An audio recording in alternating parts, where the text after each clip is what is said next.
রমজানের আগেই সিলেট মহানগরীর ভ্রাম্যমাণ ব্যবসায়ীদের অস্থায়ী মার্কেটে পুনর্বাসন করা হবে বলে জানিয়েছেন সিলেট সিটি কর্পোরেশনের মেয়র আনোয়ারুজ্জামান চৌধুরী। বৃহস্পতিবার 22 ফেব্রুয়ারি বিকালে হকারদের নির্ধারিত স্থানে লালদিঘির পার অস্থায়ী মার্কেটে নির্মাণ কাজ পরিদর্শনকালে তিনি এ তথ্য জানান। 12 বছরের রিপ্লেসমেন্ট গ্যারান্টি নিয়ে তানভীর মেটালি প্রথম বাংলাদেশে। তানভীর মেটালের স্মার্ট পণ্য ব্যবহার করুন, স্মার্ট হন।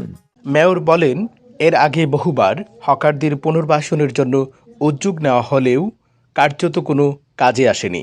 আমি নির্বাচিত জনপ্রতিনিধি হিসাবে এ সমস্যা সমাধানের জন্য প্রতিজ্ঞা করেছিলাম। তারই প্রেক্ষিতে হকারদের নির্ধারিত স্থানে পুনর্বাসন করে নগরবাসীকে যানজট ও ফুটপাত মুক্ত শহর উপহার দেব। তিনি আরও বলেন, কাজ দ্রুত সম্পন্ন করার লক্ষ্যে ইতোমধ্যে 10টি ঠিকাদারি প্রতিষ্ঠানকে কাজ বণ্টন করে দেওয়া হয়েছে।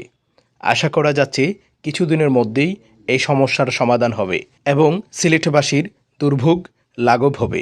একটি সুন্দর শহর নির্মাণ করতে সবার আগে নগরবাসীর সহযোগিতা প্রয়োজন। তাদেরকে নিয়েই আমি একটি গ্রিন, ক্লিন, স্মার্ট সিলেট নির্মাণ করতে চাই। এ সময় সিটি কর্পোরেশনের প্রধান নির্বাহী কর্মকর্তা ইফতেখার আহমেদ চৌধুরী, প্রধান প্রকৌশলী নূর আজিজুর রহমান, সিলেট সিটি কর্পোরেশনের জনসংযোগ কর্মকর্তা সাজলুল লস্কর সহ বিভিন্ন শাখার কর্মকর্তারা উপস্থিত ছিলেন। এছাড়াও উপস্থিত ছিলেন সিলেট জেলা আওয়ামী লীগের তথ্য ও গবেষণা সম্পাদক মুবাশির আলী, সিলেট মহানগর যুবলীগের সভাপতি আলম খান মুক্তি, যুক্তরাজ্য কমিউনিটি নেতা ডক্টর মিসবাহুর রহমান।